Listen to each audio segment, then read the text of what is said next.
All right, Nick Chu 70. I'm going to give you a quick and dirty tour of the RetroPie card that you just purchased from me. Thank you very much. I appreciate it. It's booting up right now. This will be what happens as soon as you plug it into your Raspberry Pi 3B or 3B Plus. It'll start booting up right now. It's kind of scraping all the metadata and stuff so I can show it. So the boot up process, you'll see how long that takes. The controller I'm using is a Famicom 8-bit do controller, and it's plugged up via USB right now. Now you can use an Xbox 360 controller plugged in with a Wi-Fi dongle. You can use Bluetooth controllers. You can use USB controllers. You can use a keyboard. There's a lot of things that are supported.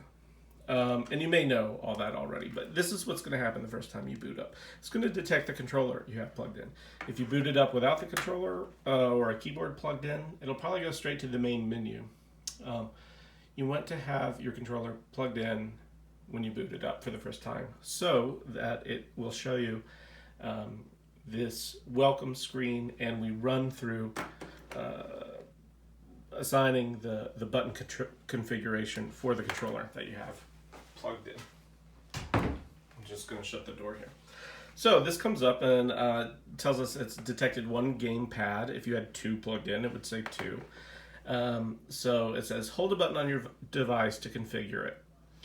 And then if you have a keyboard plugged in, you can quit out of this. So what I'm going to do is just hold down a button on this controller. Oh, it's gone to sleep on me. Sorry about that. This should work.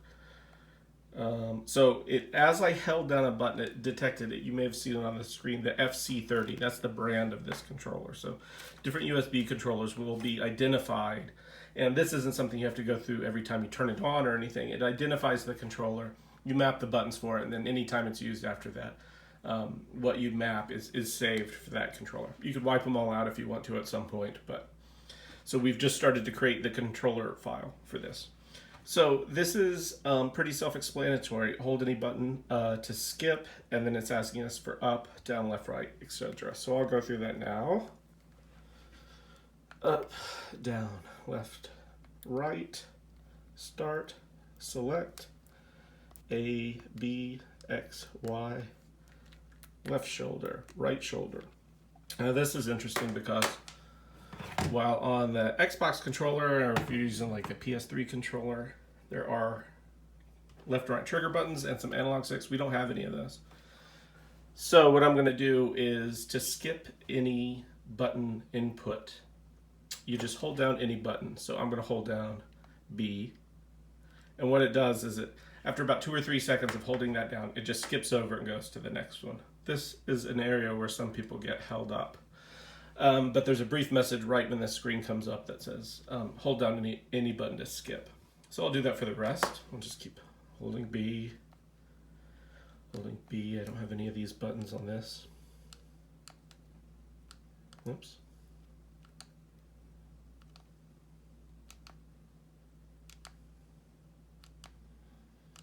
Now, the final button, it's asking for hotkey enable. And if you don't know what that is, the hotkey is a button you assign, and then while holding that button and hitting different buttons, when you're in the game, it can control different things. Like exiting out of the game would be select and start. Select and right does a save state, and select and left will do a load state in the game. So we want to enable the hotkey as select. So I'm going to hit select for that. Then to hit OK, I just hit A on my controller. And there's a pause here while it writes that file. Then you're in the game menu. Now, we hold up our controller, which is, as far as this Raspberry Pi knows, has never been plugged in before, and is seeing it for the first time. As I move left and right on the keypad, it starts going through the different game systems. So I'll just give you a real quick tour here. We have everything's grouped up kind of by manufacturer. And then within that, they're grouped by sort of their earliest or most popular, their earliest system down through their latest system. So we start out with Nintendo, and you can see a game count right there. This is the Japanese Nintendo, the Famicom, and then we have the Famicom Disk System, which was a floppy disk sort of attachment to the Famicom. Super Nintendo, and then Super Famicom, which this list contains games that were not exclusively or were not released in North America. So this is where you find a lot of your Japanese Super Nintendo games. So there's a lot of really great ones in there.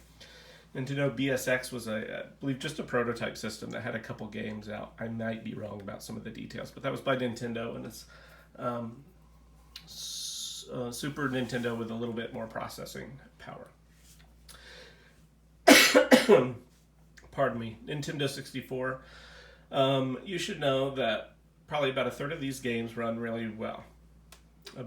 Another third of the games run fine, but may have some graphic glitches and some stuttering, and a lot of things have problems, maybe in the opening cinematic sequence or during the menu, maybe where you're picking your name or something like that. But then the gameplay is fine.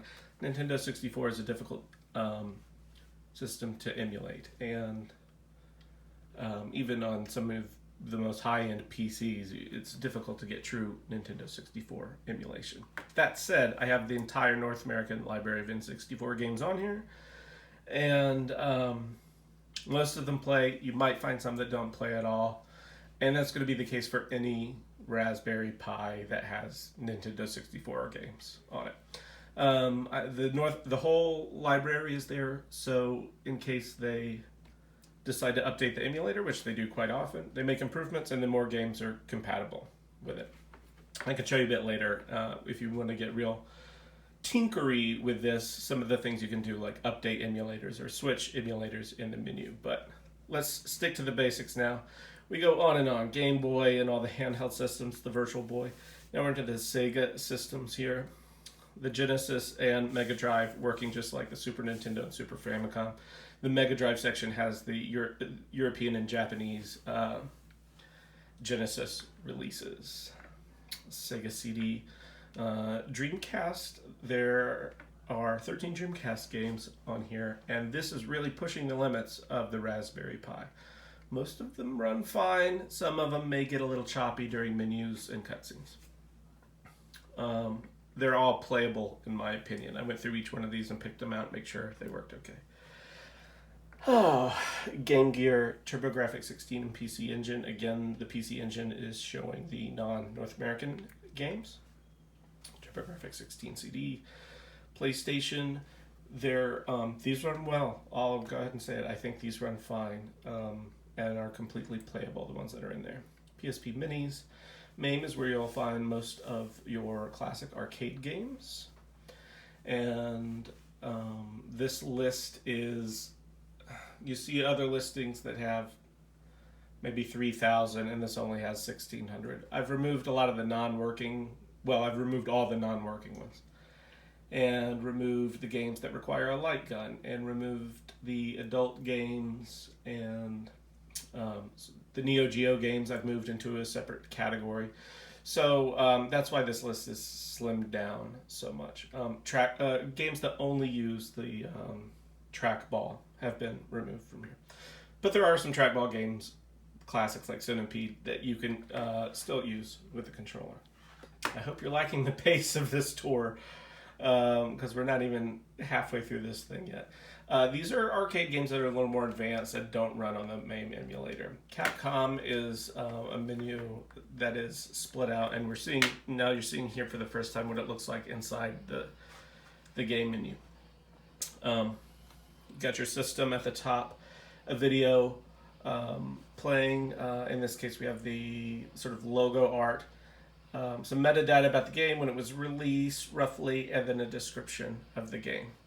So the menu we're in now is the Capcom library of arcade games. So Capcom Play System 1, 2, and 3. So this has a lot of classics. and a lot of great beat 'em ups on it, and a lot of great fighting games like the Street Fighter series you'll find in here. And these all run great. The Dungeons and Dragons games are excellent. You'll see occasionally there's going to be stuff, metadata that's missing here and there. Like this has no description in it. Instances of that are not completely common. But if you're scrolling through a list of every single game ever, you're going to find some missing metadata in places. We can look at some other systems that are more fleshed out, or in some cases less fleshed out. Some of these systems, it's just you can't find the box art for it, so there isn't any. You can't find a video clip of someone playing it because there isn't any. So there will be some missing metadata here and there, but for the most part, it's all there.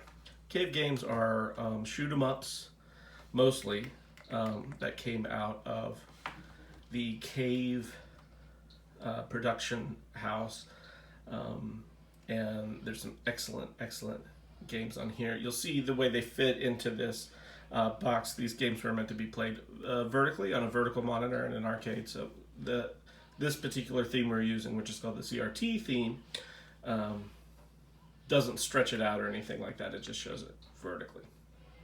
There you go. Okay, moving on. Daphne's, the Laserdisc games like Dragon's Lair, Space Ace, these all work fine. These are all the Neo Geo games. Neo Geo, the handheld systems. Let me go back in time and get back into some really old school systems with the Atari 2600 and 7800. The handheld Atari, some Japanese handheld systems, the Wonder Swan and Wonder Swan Color. Vectrex, which was a system that came with a TV as part of it, and you placed sticker overlays over the screen to play. And those overlays are in here. When you play one of these games, it loads the overlay over the graphics. The Odyssey 2 or Video Pack, a couple of those. Now we're getting more into the sort of keyboard computer type systems that were out. Those are sort of grouped together here because they're of a certain aesthetic and a certain control style. Everything in here you can use a joystick with, but some games, particularly the Commodore 64, some games just need to have a keyboard to work, like Oregon Trail. You have to type in the name of your party, so you have to use a keyboard. But if you click on any one of these games and enter the game with a keyboard, you can always exit out. Always exit out of any game by hitting Start and Select on your keyboard. That's true for all the systems on here. ColecoVision, MSX. I don't know what kind of person you are. Some people won't spend much time down on this end of the game list, but some people, this is exactly what they want. So, the ZX Spectrum, and then that's kind of the end of the menu. Then this is our RetroPie settings menu where you can change some configuration. I don't imagine you'd have to be in here much. If you have to sync up a Bluetooth controller, you can do that from here. There's a lot of different things that you could do. So depending on how much you want to tinker, basically anything is available to you. Now Kodia is a media center that you may be familiar with. It's a media center software. So if you were to plug this up into your network or connect it via Wi-Fi, you can stream your the videos and photos on your computer network through this. So you can turn this into sort of a TV watching, movie watching system as well. That's just a vanilla install. All the setup's up to you. I couldn't do any sort of pre-configuration for people who have, everybody's setup's going to be different. You can plug up a USB drive full of movies and watch it off of this if you want to. Go crazy. It's on there for you to get started. These are collections, the collection section, and there's just two in here, one for the NES Classic Edition and one for the Super Nintendo Classic Edition. And what I've done is just replicate the games you would find on those systems by creating a custom collection and putting the games in here. And I can show you how to create those custom collections. Here's the one of the final menu items. This is showing all games. If we enter this menu and start scrolling down, you can see it's going to list every single game that is on the card. And the longer you hold the button down, the faster it'll scroll. And this is kind of a silly way to, but if there's a particular game you're looking for and you don't know what system it came out on, you can zoom right to it. I'm going to hit select here and bring up a menu and say filter game list. And I'm going to say I'm looking for,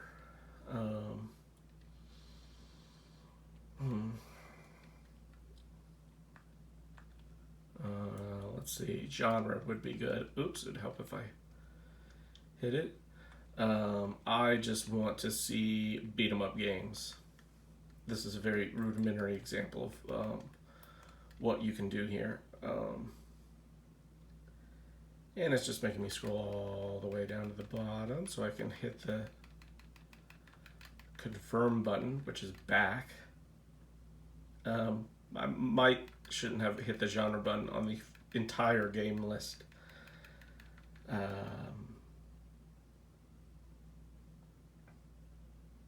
I apologize. That's a little more. Phew, Christ. That was a little more involved than I hoped it would be. So we're going to back out of that menu, and it takes a second to applies it there. So, boom! Now everything we see in the All Games menu are things that have been classified as beat 'em up games. And you can see we're already like halfway through the list here. It didn't, we're not overwhelmed with 15,000 games anymore. So you can hone in on what you want. You can also, we'll turn that off real quick. Let's see here.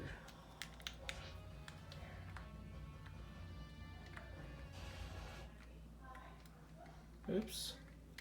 I'm going to turn off that filter.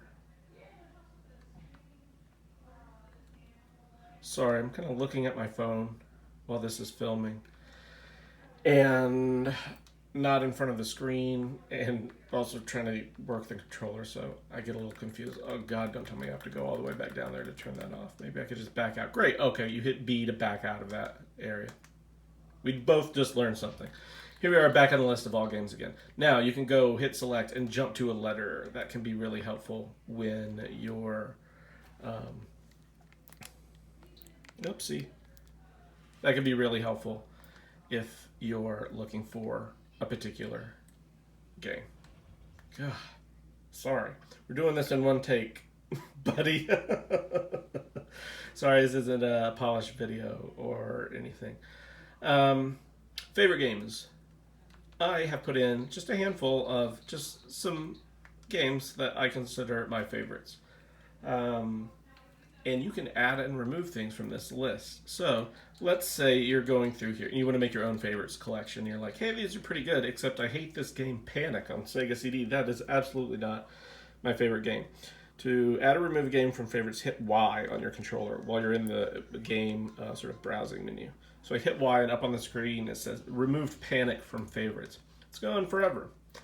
Now you can go through every system and any game you land on, you just hit Y, and now it's told us it's added Addams Family Pugsley's Scavenger Hunt to the favorites. So now if we go back to the favorites menu and scroll down, it's going to be under A. There it is, our new favorite game, Addams Family. So you can go crazy with that. I did have about 1,000 games pre-selected as favorites, but people kept writing me and saying they didn't like all my favorites. And how do you delete all the favorites? People want to create their own favorites. So I just put a few in there so the menu shows up, and that's how you do it. So playing a game. Let's do that. So I've gone into the Nintendo menu. Now I'm going to play Adventure Island. You just hit A to start. It'll zoom in. And then after 3 or 4 seconds, the game boots up. I'll turn up my stereo here a bit. And you're playing Nintendo. Start button. I have A and B mapped to these 2 buttons right now. So I'll actually look at the screen now. There's some slight very slight lag. Other people complain about it. It doesn't register to me that there's a lag, but if I were playing this on real hardware, maybe switching back and forth, I'd be able to tell the difference. So, whoops. Something you could do is hit select and R. When I do that, there was a flash of text here in the lower left hand on the screen, and that let me know I just saved the game at that point. So I've created a save state, and gosh, I hope a boulder doesn't come. I've died.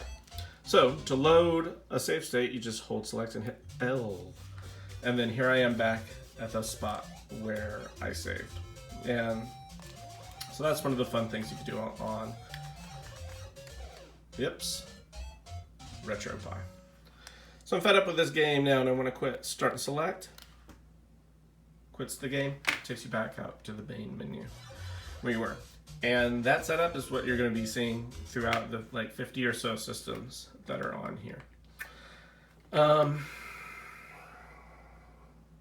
don't think there's much else that would be too handy during this tour. If you have questions, you can let me know, but that's what it's like. Let me show you a few more things. So there's different themes in here. This is the CRT theme, as I mentioned earlier, but there's also a handful of other nice looking themes in here. And so what I'm going to do is I'm going to hit Start and go down to UI settings.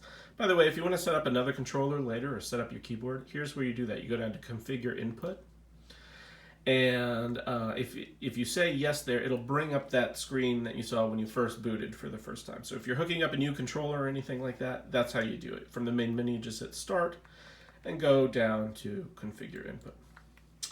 But for now, we're going to go into UI settings, and this is where we can do things like change the theme. So right now we're on the CRT theme. I'm going to hit A, and here are a couple other themes that come bundled in. So let's take a look at Chicuelo, and apologize if you know how that's pronounced and I don't. Now there's a few seconds here while the Raspberry Pi is really chugging along and changing all the graphics and changing how things look. And the first thing we see is when we switch over is that there is not a graphic theme set for Famicom.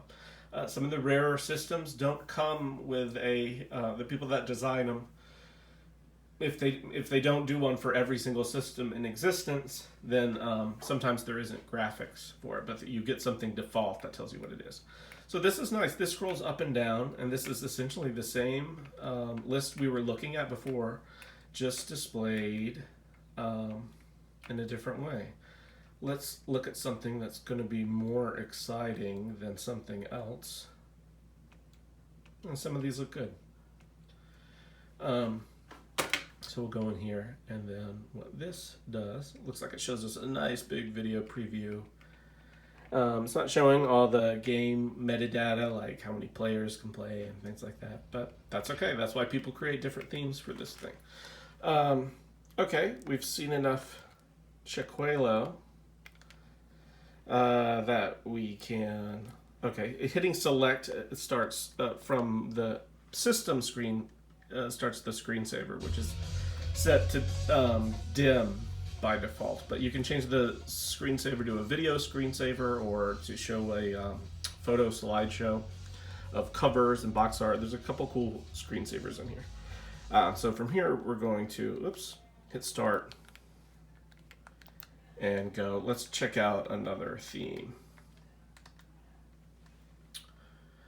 Carbon is the default one that comes with RetroPie when you install it. Comet Crazy, people like that one. Let's just have a look, I guess. Is it Comic Crazy? Let me just... Comic Book. I think Comic Book is the one I'm thinking of.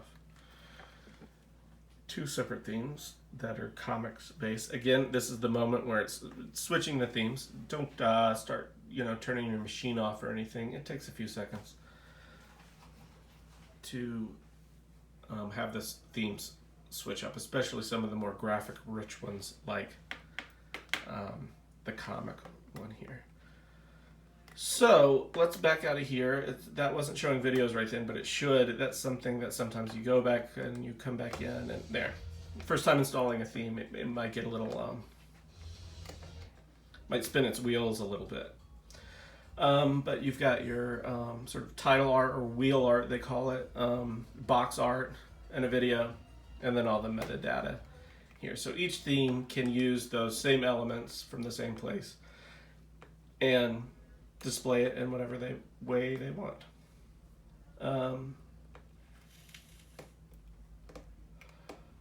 Yep, see, I'm hitting the screensaver button again. So let's back out of here. So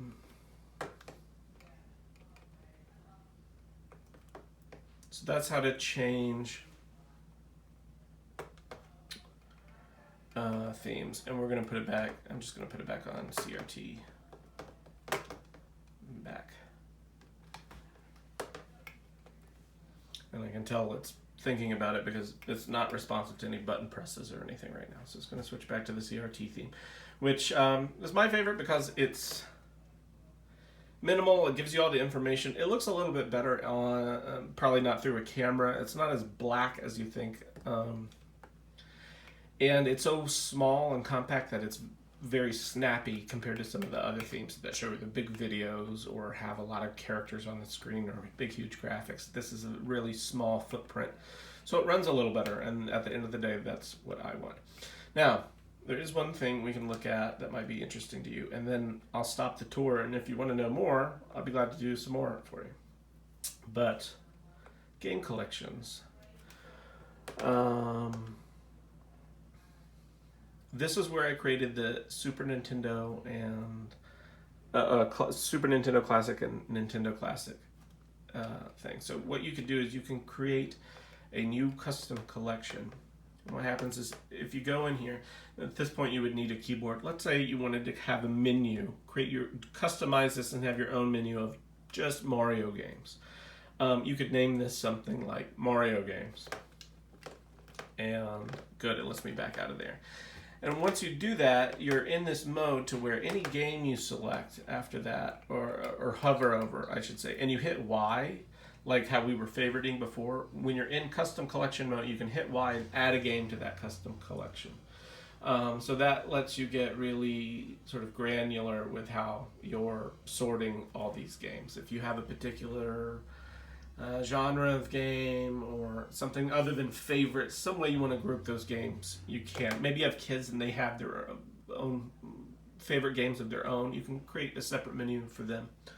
That's how that works. But you do need a keyboard plugged in, which I do, but I would have to go through configuring it right now, and we've already seen that step.